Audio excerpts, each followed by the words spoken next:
దొంగతనానికి వచ్చి బయటకు వెళ్ళలేక ఇరుక్కుపోయిన వారిని లేదా మద్యం మత్తులో ఇంట్లోనే హాయిగా పడుకుంటున్న దొంగలను మనం చూస్తూనే ఉన్నాం. సేమ్ ఇది కూడా అలాంటి సంఘటనే. కామారెడ్డి జిల్లాలో ఒక విచిత్రమైన చోరీ జరిగింది.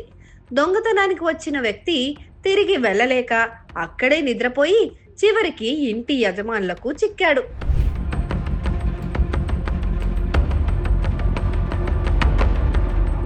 నిజామాబాద్ జిల్లా బీర్కూర్ మండలం 2వ వార్డులోని మాలి పటేల్ నివాసంలో ఈ ఘటన చోటు చేసుకుంది. ఒక దొంగ ఇంటి వెనక గోడ దూకి లోపలికి ప్రవేశించాడు.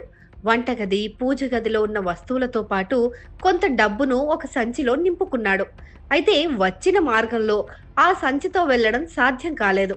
బయట నుంచి తలుపుకు తాళం వేసి ఉండటంతో ఏదో ఒక ఉపాయం ఆలోచించి వెళ్దామని ఫిక్స్ అయ్యాడు. లోపల గడియ పెట్టుకొని దొంగలించిన మూట పక్కనే పెట్టుకొని హాయిగా నిద్రలోకి జారుకున్నాడు.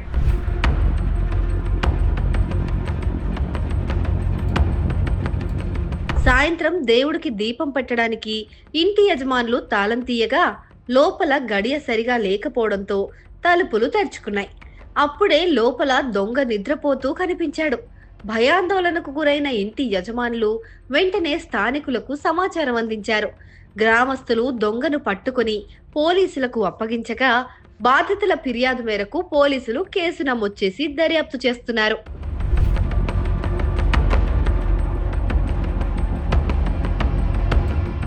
దీపం పెడదామని ఇంటి దగ్గరకు వచ్చి దర్వాజా లాక్ తీయంగానే వాళ్ళ లోపలికి లాక్ వేసి ఉన్నదేదో ఎట్లా తెలియకపోయి మళ్ళీ అటు ఇటు ఇంటి చుట్టూ తిరిగి వచ్చి వేరే పిల్లల దొరికొచ్చి మళ్ళీ అక్కడ ఇంటి చుట్టూ తిరిగితే పక్క బాయికాడి దర్వాజా నుంచి లోపలికి వచ్చిండు. ఎంతమంది వచ్చిండ్రో తెలియదు. అక్కడి నుంచి వచ్చి మేము కూడా వచ్చినాం. ఎస్ఐకి వాళ్ళకి ఫోన్ చేయగానే వేరే పిల్లలు, సర్పంచు, మా కొడుకు అందరూ ఒక 20-30 సైకిల్ మూటలు వచ్చి చూసేటోళ్ళ కంటే అడవు లోపలనే పండుకొని ఉన్నాడు. వానికి ఇక పట్టుకొని వెళ్ళి టౌన్లో అప్పచెప్పిండ్రు. ఆయన మళ్ళా రెండో రోజు మళ్ళా సాయనాబాద్కి అన్ని సంచులు నింపిండు. ఇనుప సామాను, ఇత్తడి సామాను, అవి ఇవన్నీ నింపి ఇక్కడనే అటు తీసుకుపోతుండేనో ఎట్లా తెలియదు కానీ మేము రాగానే వదిలేసిపోయిండు. ఆయన పట్టుకుని పోయిండు అని అప్పచెప్పారు ఎస్ఐకి.